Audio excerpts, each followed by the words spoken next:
মাছ কেটেই দিনে অন্তত ১৫০০ টাকা উপার্জন করছেন মানিকগঞ্জের পৌর এলাকার শতাধিক নিম্ন আয়ের মানুষ।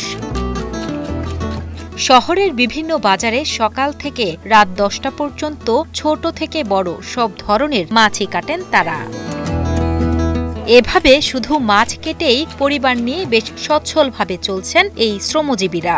আমি এটাই বেশ, অন্য কোনো কাজ না। আমি কাটি মোটামুটি, যারা মাছ কাটে সবারই ১,১২০০ টাকা ইনকাম আছে। এ জায়গা সকাল ৭টায় থেকে রাত ৮টা পর্যন্ত ১০টা পর্যন্ত কাটা হয়। ছোট আর বড় নাই, যে কোনো ধরনের মাছ কাটাকাটি।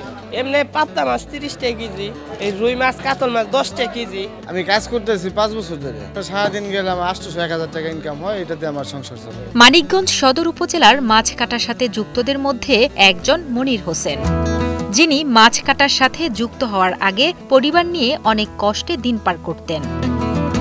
পরবর্তীতে একটু সচ্ছলতার আশায় মানিকগঞ্জ বাসস্ট্যান্ড কাঁচা বাজারে মাছ কাটার কাজ শুরু করেন। এভাবেই গত ১০ বছর ধরে প্রতিদিন ৪ থেকে ৫০০ কেজি মাছ কেটে দিনে ১,০০০ টাকার উপরে আয় করেন বলে জানান মনির। কাস্টমার যে যা দেয় তাই নেই, তারপরও দেখা গেল যে কেজি ১০ টাকা ২০ টাকা এমন করে নেই, এবং প্রতিদিন ৪-৫০০ কেজি করে মাছ কাটা হয়।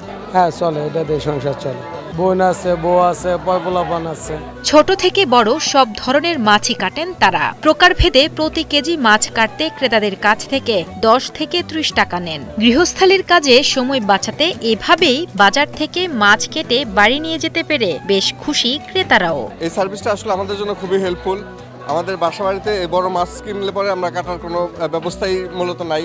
ছোট মাছ নিয়ে গেলে কাটার জন্য অনেক সময় লাগে, অনেক কষ্ট হয়। এদের মাধ্যমে আমরা যে সার্ভিসটা পাচ্ছি আমাদের জন্য খুব সুবিধাজনক হচ্ছে, উপকার হচ্ছে। নিজেরও সময়ের অভাব, আমরা তো এমনি ব্যবসা বাণিজ্য করি, এর জন্য আমাদের মাছটা কাটা একটু সমস্যা হয়। এর জন্য বাজার থেকে কাটিয়ে নিয়ে গেলে এটা আমাদের জন্য ভালো হয়। মা বোন যারা আছে তারা কাটতে পারে না, এত বড় মাছ আসলে কাটাটা আসলে সমস্যা। বটি এখানে যে ব্যবস্থা আছে কাটাকাটির, এটা খুবই ভালো ব্যবস্থা। বাসা বাড়িতে কাটলে দেখা যাচ্ছে যে তারা অস্বস্তি ফিল করে, এত বড় মাছ কাটতে পারে না।